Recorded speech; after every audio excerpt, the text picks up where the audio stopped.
আপনার বাড়ির পাশে নব্য ইসরায়েল।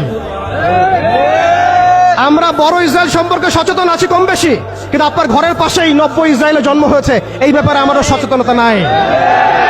তারা সংসদ ভবনে তাদের সংসদে ফখর করে বলছে যে আমরা 6,500 সৈন্য পাঠিয়েছি, আমাদের হয়ে যুদ্ধ করছে। নাউজুবিল্লাহি মিন যালিক। তার মানে আপনারা প্রমাণ করলেন।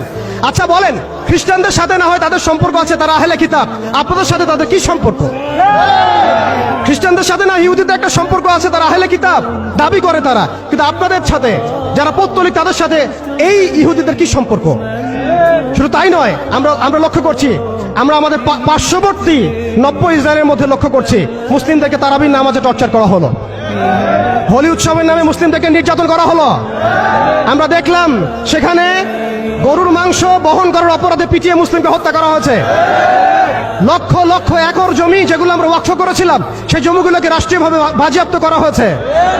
আমি যদি একটা জমি মাদ্রাসায় দান করি, আপনার কোন এখতিয়ার আছে সেটাকে আপনি রাষ্ট্রীয় বাজেয়াপ্ত করতে পারেন? এখানে মানবতা কোথায়? এখানে গণতন্ত্র কোথায়? এখানে এই ইউনাইটেড নেশনস কোথায়? ইউরোপিয়ান ইউনিয়নগুলো কোথায়?